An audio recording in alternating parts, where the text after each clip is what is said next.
Boa tarde a todos, bem-vindos a mais um webinário da FEComércio São Paulo. E o assunto que a gente vai tratar hoje é segurança da informação. É um tema que é sempre muito relevante, mas que ganhou ainda mais importância durante a pandemia, por causa do aumento do número de pessoas trabalhando em casa, no home office, como a gente chama, e de muitas empresas que entraram com força no e-commerce. Há uma série de cuidados para tomar e regras para seguir, para manter os dados da sua empresa e dos seus clientes seguros. Para a gente falar sobre isso, estão comigo Renato Opsi-Blum e Rony Venzoff, que são advogados especialistas no tema e consultores da FEComércio São Paulo. Boa tarde, Renato. Boa tarde, Rony. Boa tarde, Rodolfo. Boa tarde a todos. Boa tarde, Rodolfo. Boa tarde, Renato. Boa tarde a todos. Uma satisfação mais uma vez. Eles são referência nesse assunto, então aproveite para mandar suas perguntas pelo chat, que não é sempre que a gente tem a oportunidade de contar com figuras tão relevantes para esse assunto. Antes da gente entrar no webinário em si, eu queria deixar um recado para você. Tá vendo esse quadradinho que está do lado direito da sua tela? É um QR Code. Basta você apontar a câmerazinha do seu celular e você vai poder baixar um e-book sobre Lei Geral de Proteção de Dados Pessoais, LGPD, que a gente vai falar bastante sobre hoje. Então, se você quiser esse material de apoio, é só apontar para o QR Code. Renato, eu queria que a gente começasse esse webinário falando do momento de pandemia que tem a necessidade de uma atenção especial sobre segurança da informação. Como eu disse lá no começo, a gente tem muita gente em home office, tem muitos empreendedores ou entrando no e-commerce ou colocando mais força nas suas operações nos canais digitais. Além da segurança das informações das empresas propriamente ditas, a gente também tem a LGPD, que entrar em agosto e em vigor em agosto desse ano, mas que foi prorrogada e só vai valer a partir de maio de 2021. Então, para a gente começar essa conversa, eu queria que você desse um panorama sobre todo esse assunto durante a pandemia, Renato. Claro, Rodolfo. Pessoal, boa tarde novamente. Panorama, vou usar o exemplo nosso aqui, esse bate-papo digital que a gente está tendo, quantas reuniões online, quantos debates, quantas palestras, quanta interatividade. Essa migração, essa mudança do corporativo para o home office, automaticamente trouxe já muitas questões novas e preocupações envolvendo segurança da informação. Hoje nós temos muito mais gente online, no digital, do que há 3 meses atrás. Isso, por si só, já justifica um maior número de cuidados e de preocupações para que a gente possa ter mais atenção nessa parte digital. Então, mais gente usando, mais riscos. Por N motivos. Pelo próprio uso das plataformas, dos softwares, dos programas de computador, né? Novos programas têm, por essência, novos problemas, chamados bugs. Comportamento, né? Estamos usando de forma mais intensa, com mais interatividade, e muitas vezes até com mais impulsividade, por que não? Então, o comportamento humano, às vezes, nos traz aí algumas surpresas, alguns truques de comportamento, de presença, de acesso, de falta de cuidados e daí por diante. Então, em resumo, essa situação especial hoje, e nós teremos aí, daqui para frente, que nos acostumar, não necessariamente com o uso específico disso, mas com o uso, ao mesmo tempo, simultâneo. Nós vamos continuar tendo, quando acharmos a vacina e quando as coisas voltarem, entre aspas, ao normal, as reuniões presenciais, mas continuaremos a ter essas reuniões digitais também. E isso leva toda essa preocupação permanente com segurança da informação. São vários, né, Rodolfo, os exemplos que nós tivemos, desde do costume inicial ou da falta de costume com essas plataformas, a reunião ficava aberta, o sujeito salvava em nuvem pública, etc., até o nosso dia a dia hoje. novamente, cada vez mais intenso. Então, segurança, que eu gosto de chamar insegurança da informação hoje, é uma realidade mais importante do que há 100 dias atrás. E, Rony, quando a gente fala de segurança da informação, me dá a impressão que algumas pessoas ouvem e acham que é só para empresas grandes, mas isso é para todo mundo, não é? Como é que aumentaram os incidentes cibernéticos durante a pandemia?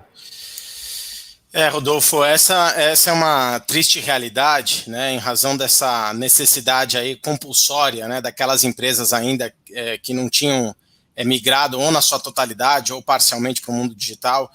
As empresas elas estão precisando sobreviver, né, uma crise econômica sem precedentes desde aí da Segunda Guerra Mundial e tiveram que fazer a sua continuidade no meio dessa pandemia. E, infelizmente, requisitos de segurança da informação, normalmente, quando você tem uma urgência como essa, não são a pedra de toque aí, o primeiro pensamento em relação ao que se fazer. Então, tem algumas pesquisas, sim, de mercado que demonstram do aumento até em 3 vezes dos ilícitos cibernéticos de uma forma geral. E infelizmente, os ilícitos cibernéticos, eles atingem todos os tipos de empresa. Né? Não são somente grandes empresas, mas infelizmente pequenas e médias empresas também, porque existem várias modalidades de ataques cibernéticos. Né? Existe um tipo de ataque cibernético que é extremamente maléfico a qualquer tipo de empresa, que se chama ransomware, que é um ataque cibernético que indisponibiliza os sistemas da empresa. Né? Então você imagina só, de repente você fez toda a migração, né, para o ambiente digital, porque você necessita sobreviver nesse formato, ou as empresas nativamente digitais, e de repente você tem um ataque em que seus servidores eles estão totalmente indisponibilizados. E aí de repente alguém te manda uma mensagem por meio desse ataque falando, olha, se você não me pagar tanto, né, que é determinados bitcoins, que normalmente é em criptomoeda, eu não vou deixar você trabalhar, seu servidor vai continuar indisponibilizado. Então, por exemplo, se você não tiver todo um backup de todos os seus documentos, realmente você fica engessado nesse tipo de situação. E usualmente esse é um tipo de ataque que se chama de phishing, né, que é uma espécie de pescaria, em que justamente o criminoso ele não escolhe quem é a vítima. Ele dispara para todos os tipos de empresa e é um robozinho que vai explorando as vulnerabilidades. E quem ele conseguir atacar, ótimo. E usualmente esses criminosos eles não estão mais pedindo grandes quantias como extorsão, justamente para viabilizar o pagamento também por pequenas e médias empresas. Esse é só um tipo de ataque. Tem outros ataques que podem visar, por exemplo, a obtenção de dados pessoais. Né? Então, quando a gente fala de comércio eletrônico, de comércio de uma forma geral, principalmente B2C, né, as empresas elas guardam grande quantidade de dados de consumidores, cartão de crédito, dado de endereço, entre outras questões que podem ser críticas.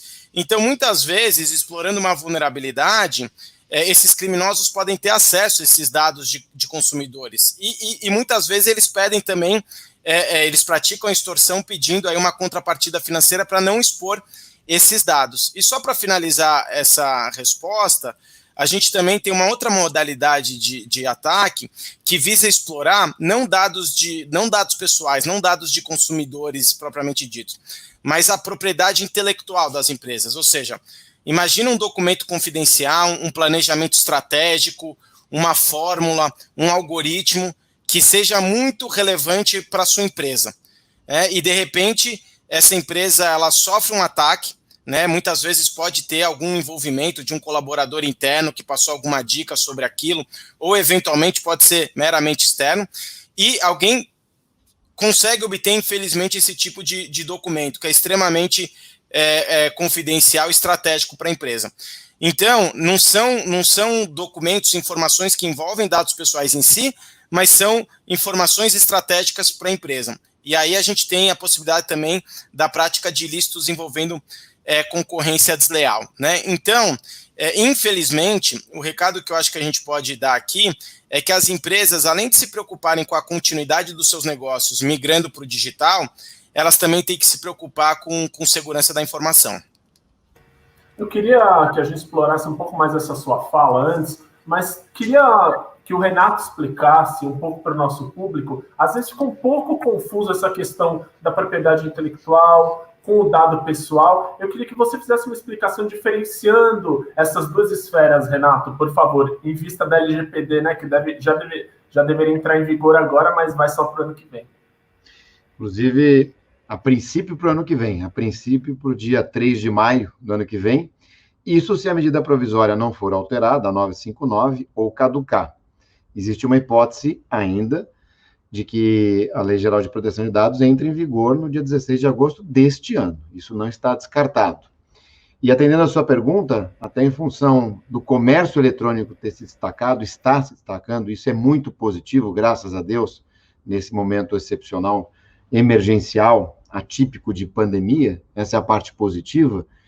E como o Rony colocou, nesse momento em que o e-commerce se destaca, os ataques também vão se destacar, ou seja, infelizmente, há uma atratividade maior para os criminosos nessa área. Mas, contextualizando e atendendo a tua pergunta, nós temos hoje uma diferença importante na questão da propriedade intelectual e dos outros dados como um todo. Perdão.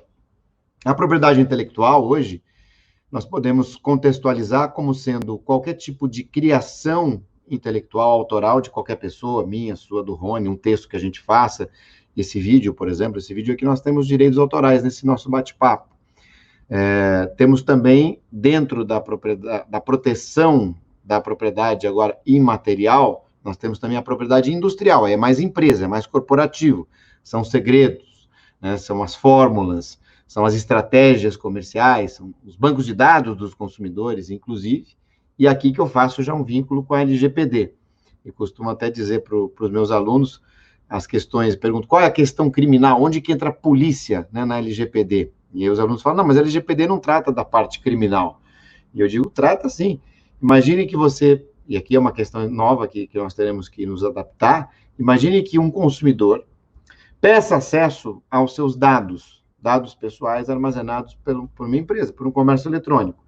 E se essa empresa negar, ela vai estar sujeita a uma série de penalidades, inclusive a própria multa da LGPD, e também uma questão criminal, que aí a gente puxa o artigo 7.2 do Código do Consumidor, que está lá, aquele que impedia ou dificultava o acesso do consumidor aos seus dados pessoais. É bem interessante, é uma pena de detenção não muito alta, mas não deixa de ser um crime também. Então, nós temos, de um lado, a questão da propriedade autoral das pessoas, etc.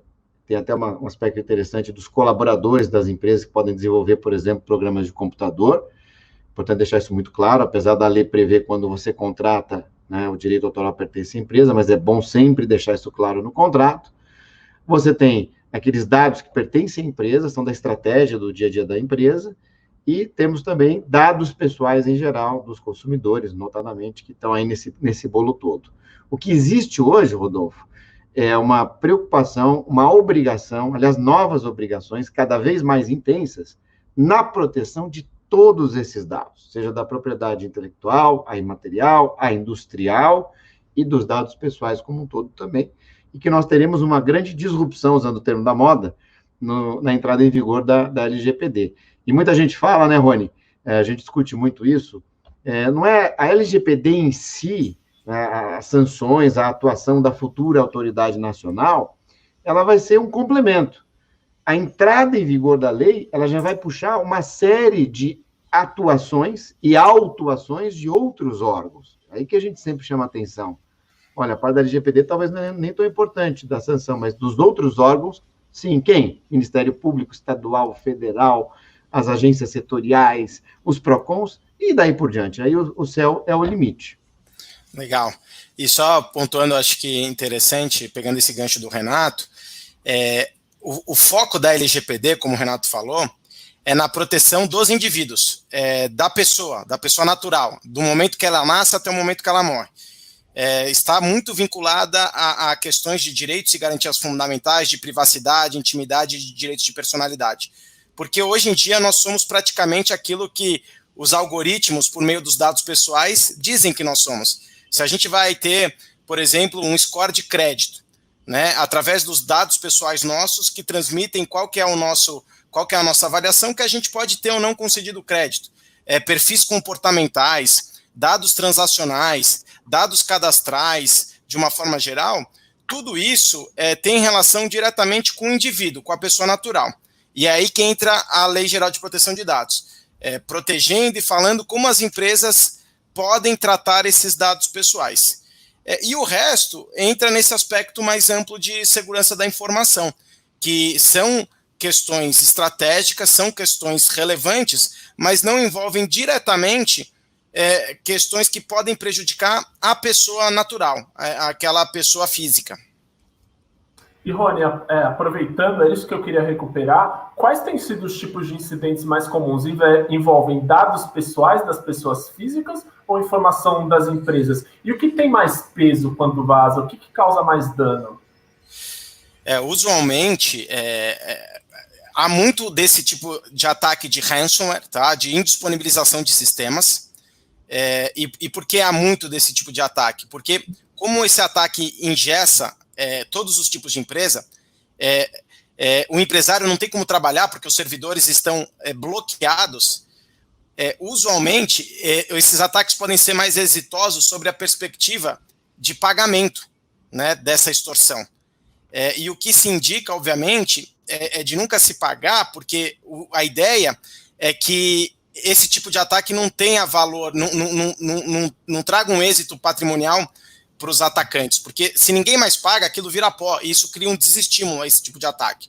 Então, tem muito ataque, sim, de indisponibilização de servidores, mas também há uma crescente, justamente em razão de cada vez mais haver um aumento de cultura em termos sobre a criticidade de dado pessoal, de ataques explorando vulnerabilidades para obter esses dados pessoais. Então, quanto mais crítico for o tipo de dado tratado e quanto maior for o volume, por exemplo, uma empresa grande de e-commerce tem um volume enorme de dados pessoais. E normalmente dados pessoais que podem ser críticos, como dados de cartão de crédito. Existem também ataques direcionados a hospitais, e aí a gente já entra numa esfera de dados pessoais sensíveis, que são dados relacionados à saúde dos pacientes. Então, quanto maior for o volume e quanto maior for a criticidade desse tipo de dado tratado, e isso que as empresas precisam avaliar, que tipo de dado eu tenho aqui internamente, se são somente dados cadastrais, se são dados transacionais, se são dados comportamentais, se são dados de saúde, dados biométricos, porque quanto mais crítico for o tipo de dado tratado e quanto maior for o volume, maior pode ser o prejuízo nesse tipo de ataque. Ou seja, maior pode ser o dano. E aí a gente pode dividir esse dano em 3 esferas. Existem danos reputacionais, que quando há esse tipo de ataque é difícil de quantificar o que representa esse tipo de dano, porque normalmente vai vai ser exposto uma vulnerabilidade que a empresa tinha e que isso motivou a obtenção de dados de clientes dela. E a gente tem a possibilidade de dano moral coletivo, ou seja, Ministério Público, entre outros órgãos, promovendo ações civis públicas. A gente tem a possibilidade de dano material ou moral individual, ou seja, cada consumidor, nesse caso que a gente está falando de comércio, cada consumidor que se sentiu prejudicado por aquele vazamento, ele tem o direito de processar a empresa. E hoje em dia já tem, infelizmente, empresas que produzem robôs que vão atrás de pessoas que tiveram seus dados vazados e chegam até essas pessoas e falam: sabia que você teve seu dado vazado? A pessoa: não, nem sabia. Pois é, aquela empresa vazou seu dado. Você gostaria de processar aquela empresa? Você sabia que você tem direito a dano moral? Não, não sabia. Ah, mas procurar o judiciário vai demorar e tal. Fica tranquilo. Você me cede aqui 70% do seu eventual futuro dano moral e eu processo a empresa para você. Né? A gente já teve um caso concreto que, felizmente, a gente conseguiu anular por ilegitimidade ativa, falando que a empresa não teria esse direito de cobrar, mas isso expõe demasiadamente o risco. Né? E fora isso, tem as sanções administrativas, para finalizar, pela LGPD, que ainda vai entrar em vigor, como o Renato falou. Né? Existem sanções administrativas que a gente espera que seja a última medida da futura Autoridade Nacional de Proteção de Dados, somente para casos muito graves mesmo, que envolvem sanções pecuniárias, que podem chegar até 50 milhões de reais, mas a gente não imagina isso acontecendo concretamente, a não ser que seja um caso muito grave. Mas tem outras sanções que podem ser até mais deletérias para o comércio eletrônico. Por exemplo, se você não conseguir comprovar a licitude no tratamento dos seus dados pessoais, a decisão pode bloquear o banco de dados que você utiliza, porque você não consegue comprovar a licitude. E aí pode inviabilizar o seu negócio. Então, a LGPD, sem dúvida nenhuma, é um ponto de bastante atenção atualmente. Inclusive, Rodolfo, se você me permitir, trazer um caso que acabei de atender, que pode pegar todo mundo. Então, a secretária de um cliente recebeu um WhatsApp, em tese, em nome do chefe. E aí, qual a pergunta que a gente faz? Mas foi clonagem de WhatsApp? E a resposta foi, não foi clonagem. O criminoso, ele fez um novo perfil com outro número de telefone, colocou a imagem do suposto chefe e disse, secretária, este é o meu novo número. Eu troquei aqui o meu telefone, eu fiz um WhatsApp adicional, etc., porque eu estou aqui numa emergência, você pode depositar nessa conta aqui um valor tal, nem um valor muito grande. Então, dependendo, né, do treinamento, da percepção, a pessoa pode ser induzida a erro. Vejam que não é o WhatsApp clonado, né? Só muda o modo. O valor é pequeno, a pessoa acredita, precisa da urgência, etc. É a chamada engenharia social, como o Rony já ilustrou no caso do phishing. Antes da gente entrar no home office em si, e aproveitando esse seu exemplo, Renato, eu tenho uma pergunta do Wesley Damiani que é exatamente sobre esse tipo de risco. Ele pergunta o seguinte: como as empresas devem supervisionar, ou eu acrescento, orientar seus funcionários em relação a esses riscos cibernéticos aumentados? Ok, vou eu, tá, Rony?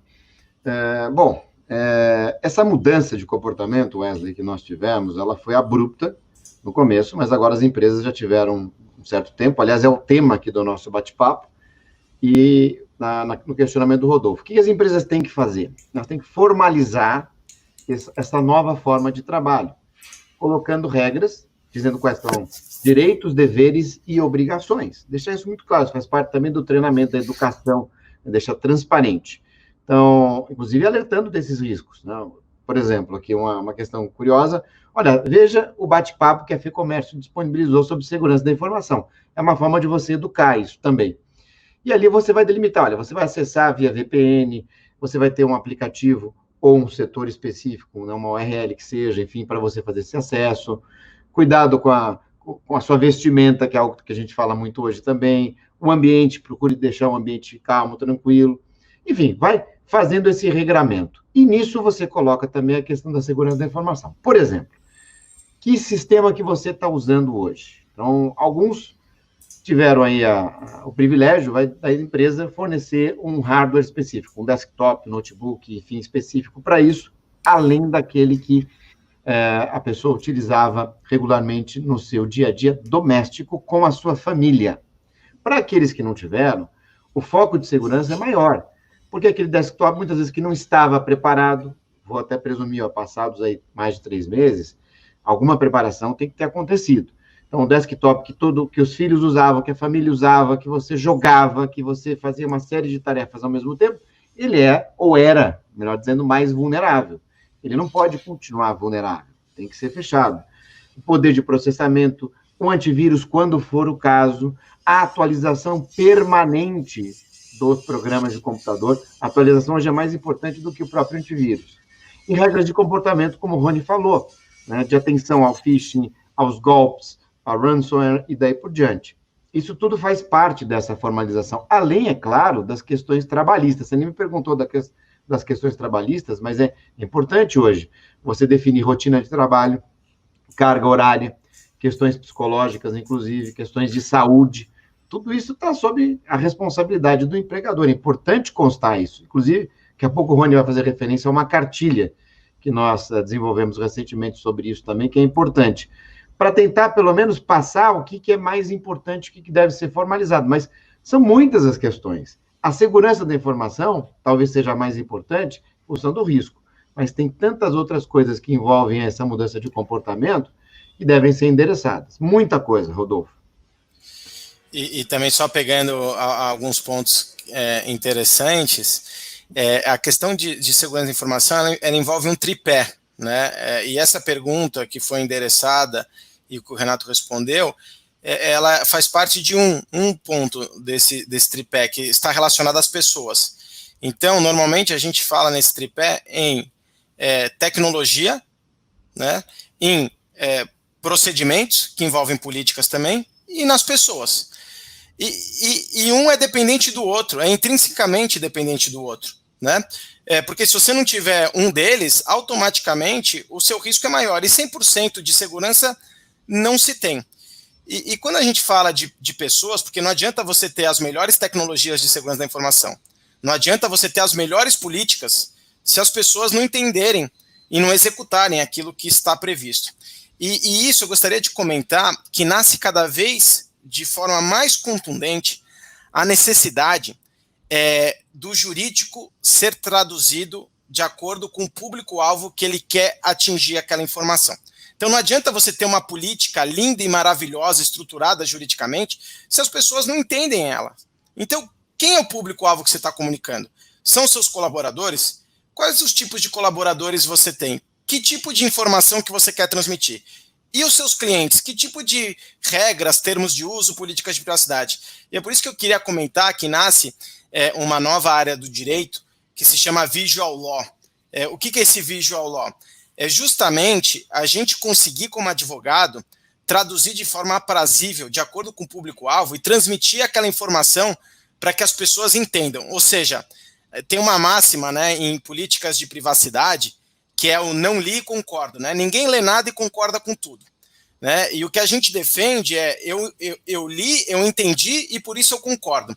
Mas não necessariamente precisa ser por meio de texto. Pode ser visual. Existem hoje contratos que são redigidos em história de quadrinhos. Existem infográficos. Existe gamificação para tentar transmitir essa informação de acordo com o perfil dos seus colaboradores. A gente tem cada vez mais novas gerações entrando no mercado de trabalho. Não adianta a gente continuar dando murro em ponta de prego, no sentido de não traduzir da forma que eles entendem, desse ambiente que eles vivem. Então, traduzir essa informação jurídica para algo mais palatável, de acordo com o público, é fundamental.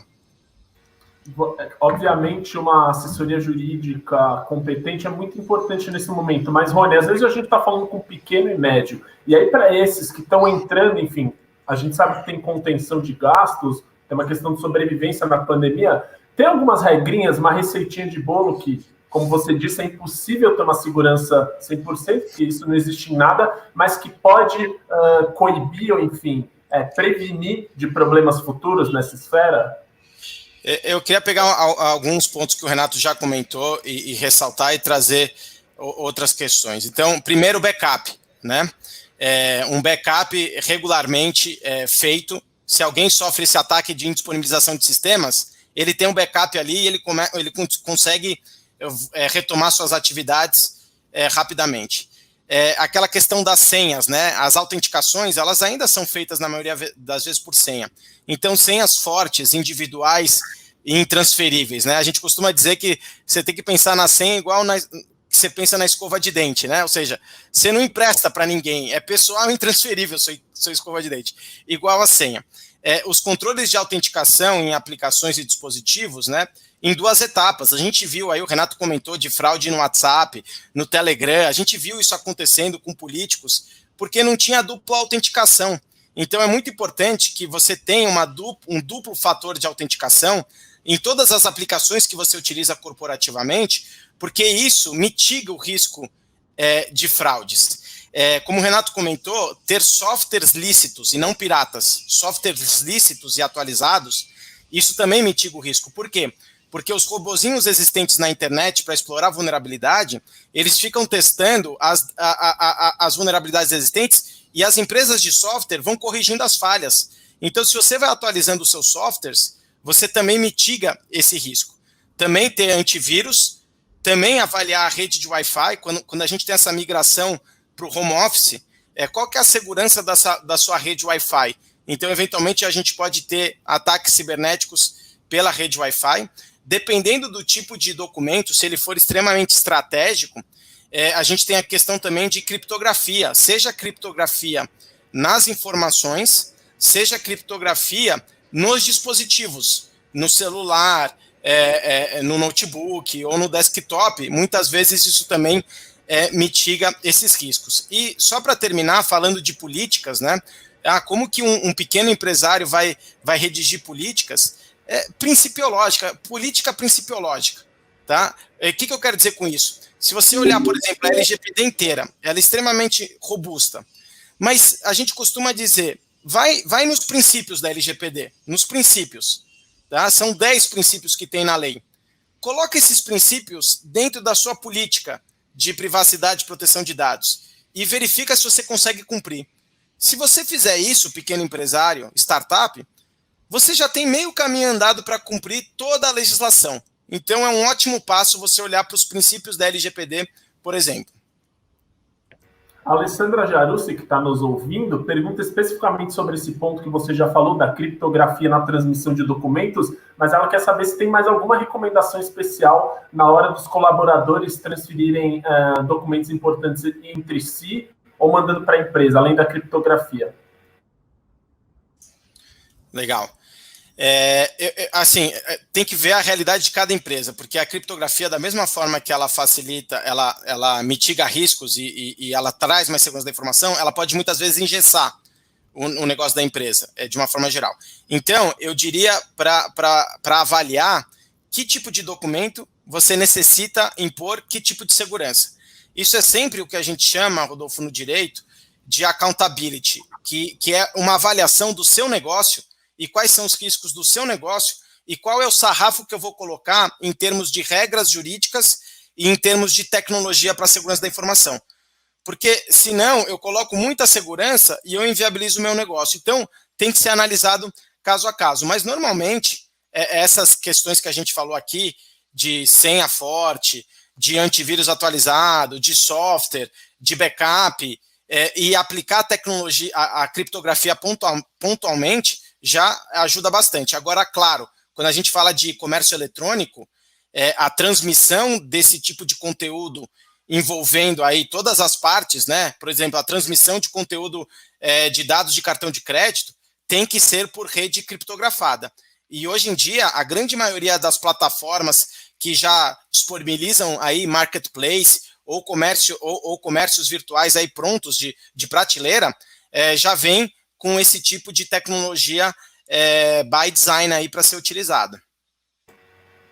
Eu queria pegar esse ponto do Rony, Renato, sobre marketplace e entrada no comércio digital. Então, ele disse que o marketplace tem uma série de soluções já em segurança, mas eu, como vendedor, posso ficar tranquilo com a responsabilidade inteira do marketplace ou não? Eu tenho que estar atento também do meu lado?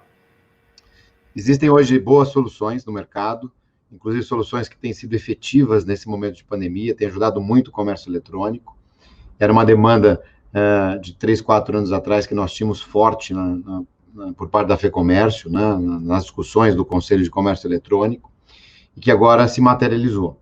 Claro que a responsabilidade, como você disse, Rodolfo, pertence nesse pacote de soluções a quem desenvolve essas soluções, até porque normalmente é o pequeno empresário que adere, muitas vezes o microempresário, o empresário individual, que a gente chama hipossuficiente, não tem conhecimento dessas questões, mas quer ter uma segurança e até muitas vezes ele presume que isso está no pacote.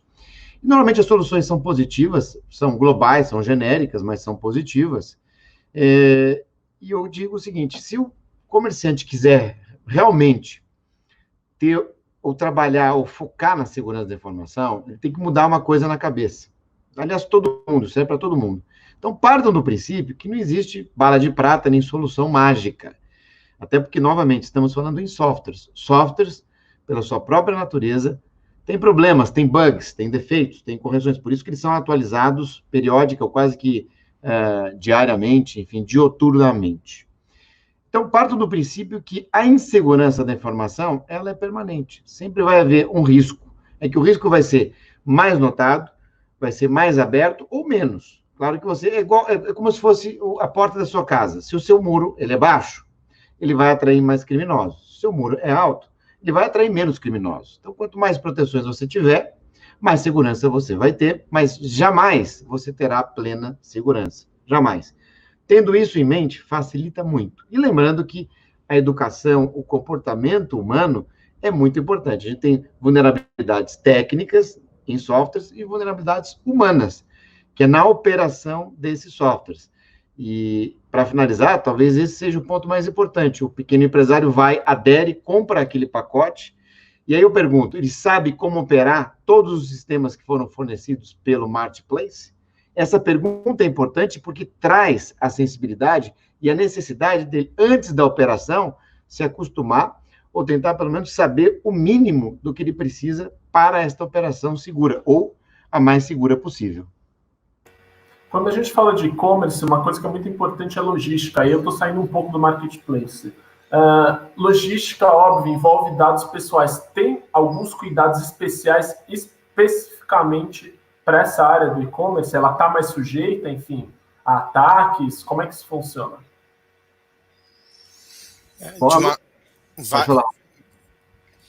De uma forma geral, Rodolfo, a Lei Geral de Proteção de Dados atinge todas as atividades de tratamento de dados e o comércio eletrônico, assim como hoje quase que todas as empresas que estão no meio digital tratam dados pessoais.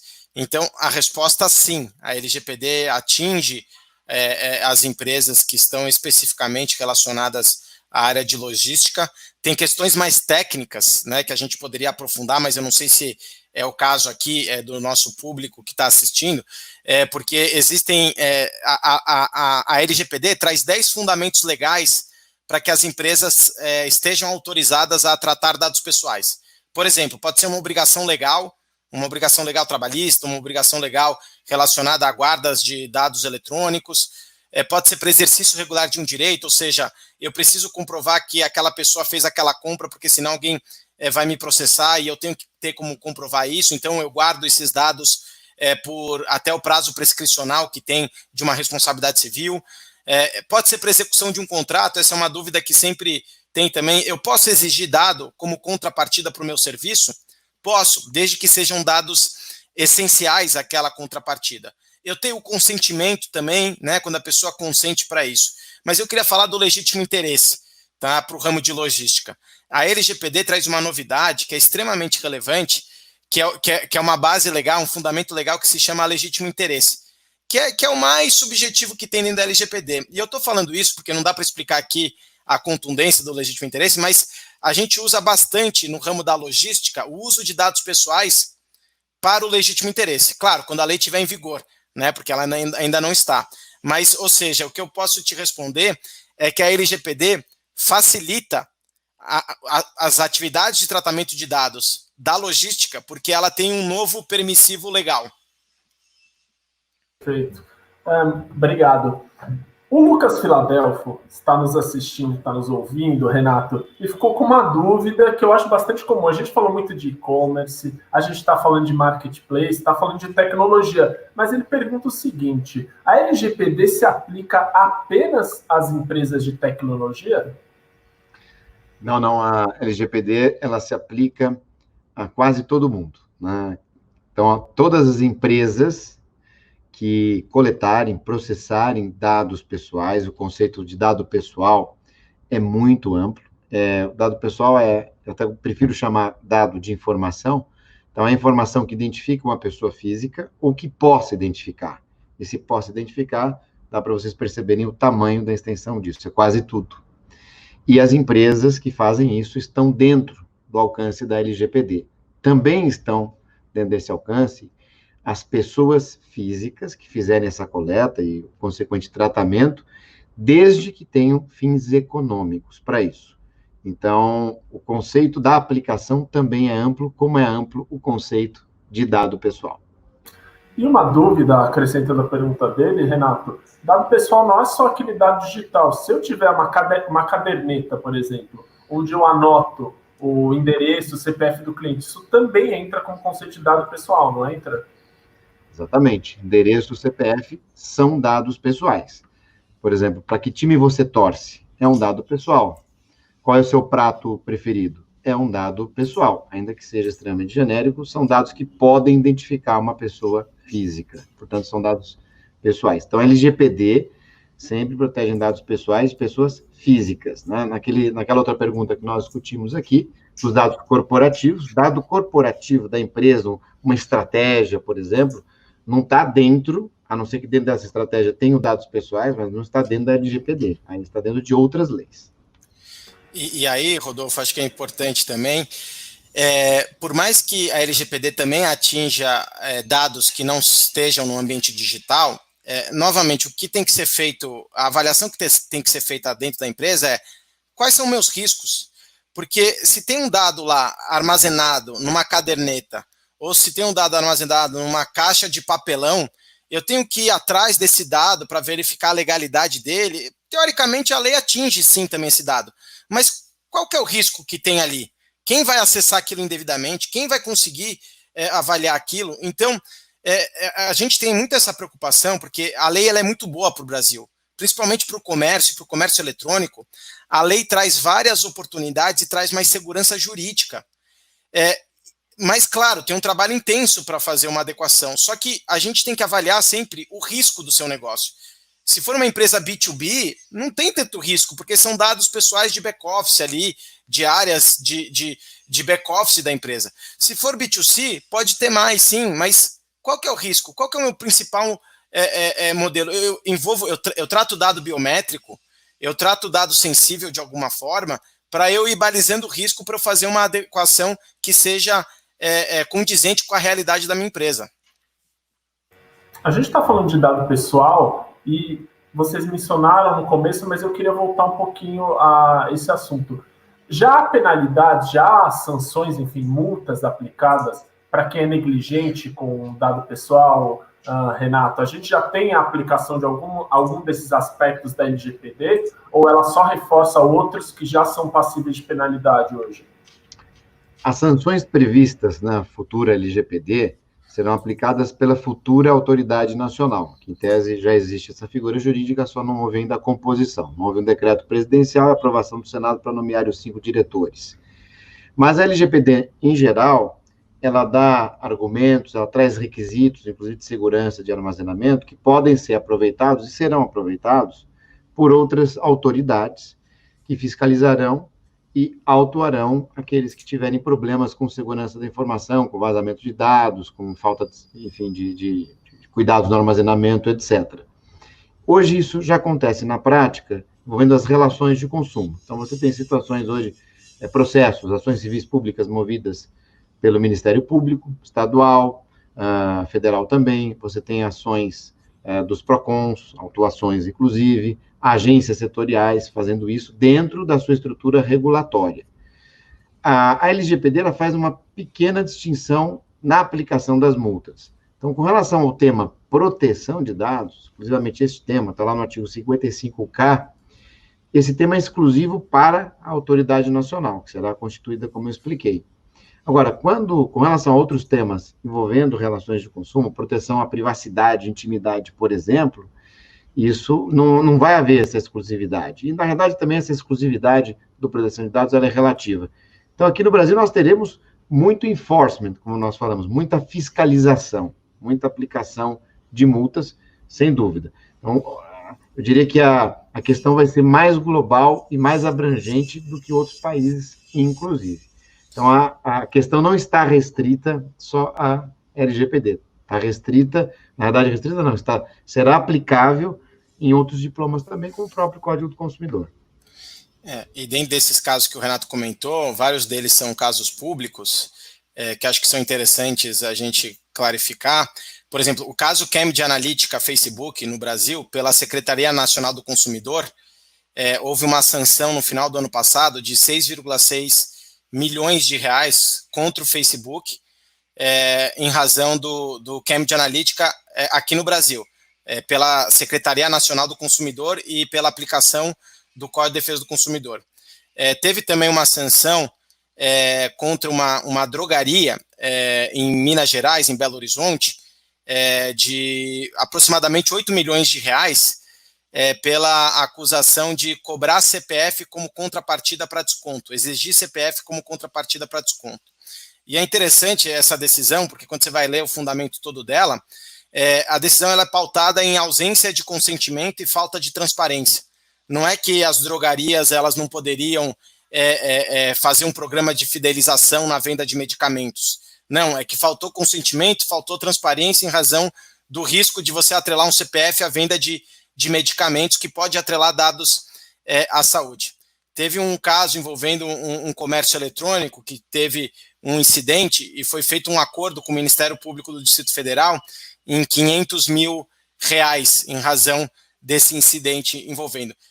Como o Renato disse, a LGPD não está em vigor ainda, então todas essas decisões ou acordos, elas são pautadas principalmente no Código de Defesa do Consumidor. E o STF, recentemente, ele anulou uma medida provisória, não tem a ver com comércio eletrônico, mas é importante mostrar como está na pauta. O STF anulou uma medida provisória que previa o envio de dados das operadoras de telecomunicação para o IBGE, Instituto de Pesquisa Brasileiro, para fins de pesquisa sobre isolamento. E pelo fato dessa medida provisória, segundo o STF, não ter a transparência necessária, não explicar o princípio da necessidade, que é a quantidade mínima de dados para efetivar aquela pesquisa, ela simplesmente foi anulada. Então, isso já está na pauta do dia a dia do Poder Judiciário e dos órgãos setoriais, independentemente da própria LGPD. Em falar em LGPD, que ainda não entrou em vigor, a Carla Fernanda Rony está nos assistindo e pergunta o seguinte: quais são os primeiros passos que a empresa deve observar para a implantação da LGPD?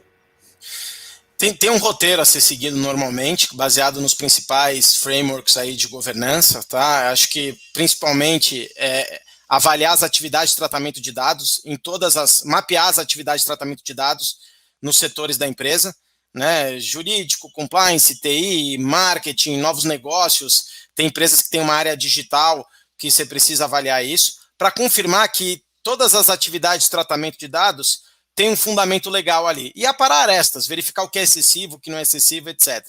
E isso é bom, que é uma redescoberta da própria empresa, né? Porque quando você faz isso, você encontra ali, a empresa encontra atividades de dados que ela nem imaginava ou que outras áreas não sabiam. Então isso serve para você ter um tato muito grande sobre o que tem de fluxo de dados. E é muito interessante porque muitas vezes nessas descobertas, uma área responde, eu tenho esse tipo de dado, e a gente pergunta qual que é a finalidade. Né? E a área responde, não sei a finalidade. Mas para que você guarda esse dado? Porque eu posso vir a precisar no futuro. Não, a lei não permite isso. Sempre parta do pressuposto da finalidade. A finalidade, eu colho a biometria para autenticar meus funcionários, se eles entram ou não. Ou eu guardo os registros eletrônicos de acesso no trabalho remoto dele para ver se ele está fazendo hora extra ou não. Ok, a finalidade é essa. É um risco trabalhista que você guarda. Eu tenho o endereço dele para poder entregar o produto no comércio eletrônico. Então, a finalidade é a execução de um contrato. Se você não tem uma finalidade, você não pode guardar o dado, né? Então, esse mapeamento ele serve para você enxergar a empresa e garantir que tudo que você está fazendo lá dentro está sendo feito licitamente. E depois você tem toda uma parte que é a estruturação de governança dentro da empresa. Então, você aplica ali as políticas internas para garantir aqueles princípios que eu comentei, o princípio da finalidade, o princípio da adequação, o princípio da necessidade, o princípio da transparência. Talvez o que falte mais hoje seja a transparência. Então, para você adquirir a confiança do seu consumidor, e eu acho que esse é um ponto relevante, cada vez mais os consumidores só vão trocar informação, só vão permitir que se use os dados dele com quem ele confia. E isso depende muito da transparência. Segurança, prevenção, não discriminação e livre acesso. E esse é o ponto que eu termino para ser objetivo. A LGPD, ela traz uma série de direitos dos titulares, dos indivíduos. A empresa ela vai ter que ter uma espécie de saque somente para atender esses direitos. Então, eu, como indivíduo, vou poder saber se você, empresa, trata meu dado ou não. E a empresa vai ter que responder. Que tipo de dado você trata? Relatório simples, relatório detalhado, eu tenho direito à portabilidade, eu tenho direito de revogar meu consentimento. Então, as empresas de comércio precisam ficar muito atentas aos direitos dos titulares, porque vai ter um monte de teste em cima se esses direitos são cumpridos ou não. E isso pode virar uma massificação no judiciário. Então, esse é um ponto de atenção. Eu diria, só complementando, Rony, guardar dado ou dados somente por guardar, vou deixar esse dado desse meu cliente ali, isso vai acabar, né? E, independentemente de LGPD ou qualquer outra lei que envolva a proteção de dados, esta preocupação com os dados dos clientes, dos consumidores, ela é irreversível hoje. As empresas que não tiverem essa preocupação estão fadadas ao fracasso. Isso é uma vantagem competitiva, isso é uma questão institucional, é algo que permeia hoje qualquer relação comercial, independentemente de lei. A lei ela vai reforçar isso, vai estimular uma série de fiscalizações e vai trazer também as multas. No caso da LGPD, até dentro da tua pergunta, Rodolfo, eu não falei isso, mas da LGPD a multa pode chegar por infração em até 2% do faturamento bruto da empresa, ou 50 milhões de reais, o que for menor por infração. Hoje, naquele exemplo que eu dei, as multas estão envolvendo as relações de consumo. A multa máxima, que pode envolver um vazamento do dado ou um tratamento irregular, pode chegar em torno de 10 milhões de reais, mais ou menos. Então, é um assunto irreversível e altamente relevante, não só sob o ponto de vista do risco, mas do ponto de vista da operação de qualquer empresa, de qualquer negócio. E a Ana Paula, sobre exatamente esse ponto que você tocou agora, Renato, nos pergunta o seguinte: no caso de aplicação de sanção, né, falando de LGPD, há tratamento favorecido para empresa, para microempresa e empresa de pequeno porte? Ela pergunta: dosimetria da pena, tem essa distinção? Interessante porque o legislador pensou, sim, nas pequenas empresas, nas startups, nas empresas de inovação, no empresário individual, inclusive, e deu a possibilidade para a futura autoridade nacional, por isso que é importante ter logo essa autoridade nacional, para que ela interprete estas circunstâncias, inclusive traga, entre aspas, um regime especial para essas empresas que têm menos orçamento, têm menos condições de implementar a segurança da informação na sua plenitude, até do ponto de vista do incentivo de políticas públicas, da educação e daí por diante. Então, há sim essa previsão, mas essa previsão depende da interpretação e da normatização por parte da Autoridade Nacional de Proteção de Dados.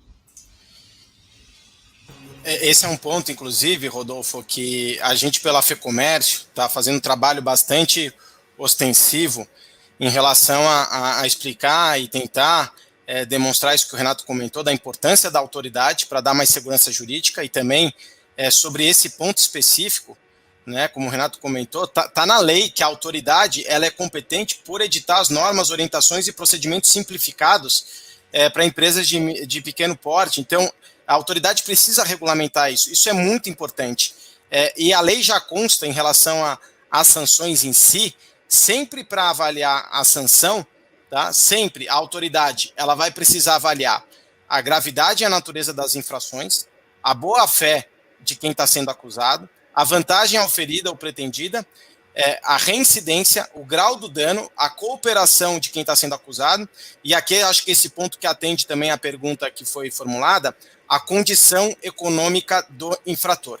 Então, a condição econômica do infrator será, sim, tem que ser levada em consideração. Se não for, essa futura decisão ela pode ser plenamente questionável no judiciário, porque vai estar descumprindo a legislação. O Guilherme, que está nos assistindo, pergunta com relações de comércio exterior. Ele diz o seguinte: a empresa que atua no exterior e coleta dados pessoais de consumidores brasileiros, Rony, e eu faço o contrário, a empresa brasileira que atua no exterior, enfim, pode ter alguma sanção lá fora em relação à proteção de dados, se ela não seguir? Legal. Aqui a gente tem um princípio, sim, da extraterritorialidade da aplicação da LGPD. Então, basta que uma empresa de fora tenha como seu público-alvo a coleta e o tratamento de dados de indivíduos no território nacional, a LGPD ela se aplica, sim, à empresa de fora do Brasil. Então, a resposta é sim. E o GDPR, que inspirou a nossa lei, que é a General Data Protection Regulation da União Europeia, funciona da mesma forma. Se uma empresa brasileira ela tiver esse público-alvo lá na União Europeia, ela tem que cumprir o GDPR. O que é positivo nisso, Rodolfo? Como as legislações são muito semelhantes, não são idênticas, mas são semelhantes, e existem mais de 100 legislações semelhantes no mundo, esse é um outro fator muito positivo da LGPD. Uma vez que se cumpre a LGPD, as empresas brasileiras, elas já estão praticamente cumprindo o GDPR e outras legislações no mundo, e vice-versa. Só tem um detalhe aí importante. No GDPR, lá na União Europeia, se uma empresa brasileira, por exemplo, ela tem que cumprir o GDPR, a empresa brasileira precisa nomear um representante lá dentro do território da União Europeia, para a questão de enforcement, para a questão de um usuário reclamar algo ou da autoridade. Aqui no Brasil não tem essa obrigação. E por que não tem essa obrigação?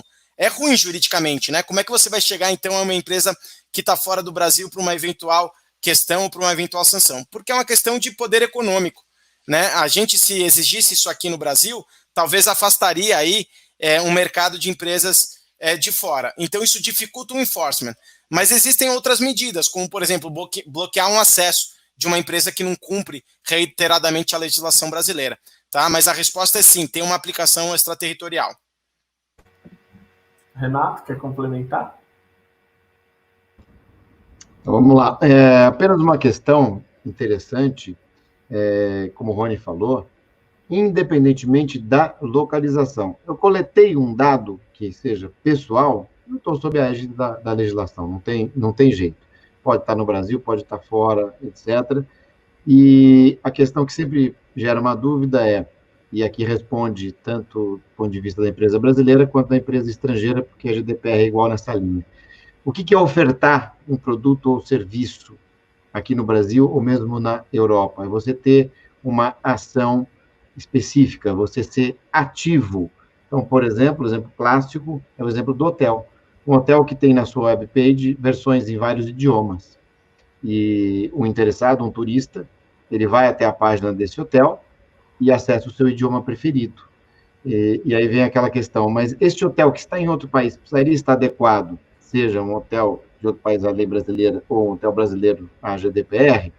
E aí eu pergunto, devolvo com a pergunta, o fato de você ter uma sessão de tradução ou traduzida, isso é uma ação, é algo ativo, você fez isso procurando ofertar para o seu cliente, ou futuro hóspede, e a interpretação dada pela GDPR, que a gente aproveita para cá, não, é diferente de você fazer uma ação de marketing, por exemplo, um e-mail marketing, um bullet, um banner, algo ativo que você tenha intenção direta, é diferente. Mas não significa, mesmo nessa interpretação que eu estou dando, que não teria necessidade de adequação, não significa que a empresa, o hotel, nesse caso, não tenha, ou não seja importante essa parte, esse objetivo de estar em conformidade. Porque aí é um outro lado, novamente comercial macro, em que o cliente vai chegar e vai dizer, mas será que esse site coleta dado pessoal? Será que ele está em compliance, em conformidade com a legislação? Olha que interessante, Rodolfo. Eu dei um exemplo específico de um caso, mas no global é algo que eu não tenho como escapar, não tenho como fugir. Então, a lei vai trazer essa questão da aplicação, da competência, mas no global, aquele que tiver a margem disso, vai estar fora também do comércio como um todo. O assunto é importantíssimo. Para a gente finalizar, antes de fazer o fechamento que eu quero que vocês falem para amarrar tudo isso, eu tenho mais uma pergunta da Ana Paula aqui, Renato. Ela pergunta o seguinte, quais dados devem ser priorizados nessa proteção? Eu também tenho que tomar cuidado com os contatos via WhatsApp. Tem algum dado que é importante estar mais atento, Renato? Tem. Você tem duas categorias, aqui é uma interpretação minha, tá? Que eu seleciono em dados ordinários, e agora eu uso o termo da lei, dados sensíveis. Os dados sensíveis são mais importantes. O que são dados sensíveis?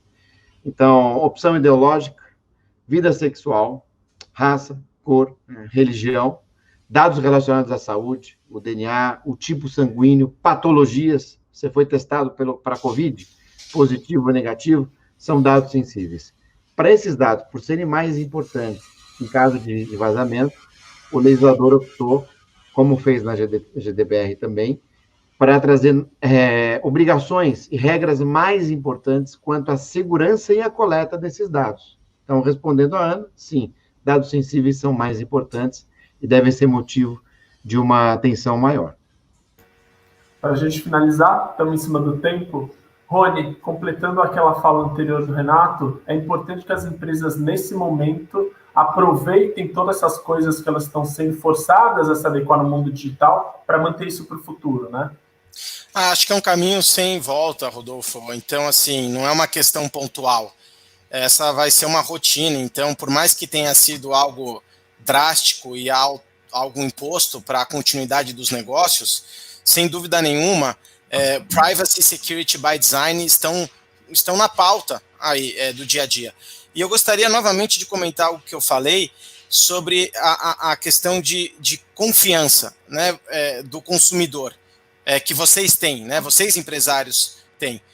Então, essa questão de segurança da informação e a questão de tratamento de dados pessoais é uma questão de confiança.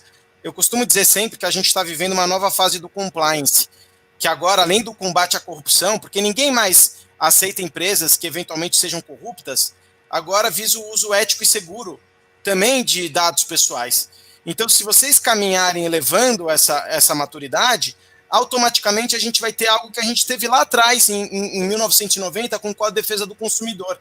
Aquelas empresas que enxergaram o Código de Defesa do Consumidor como algo positivo para direito dos indivíduos, saíram na frente em ganho de credibilidade, em ganho de reputação. E agora também a gente tem esse movimento em termos de segurança da informação e proteção de dados.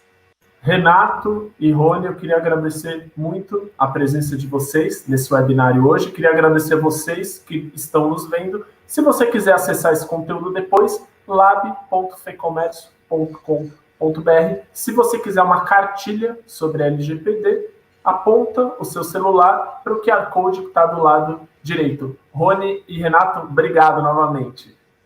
Legal, foi um prazer. Até mais. Valeu, Renato, Rodolfo.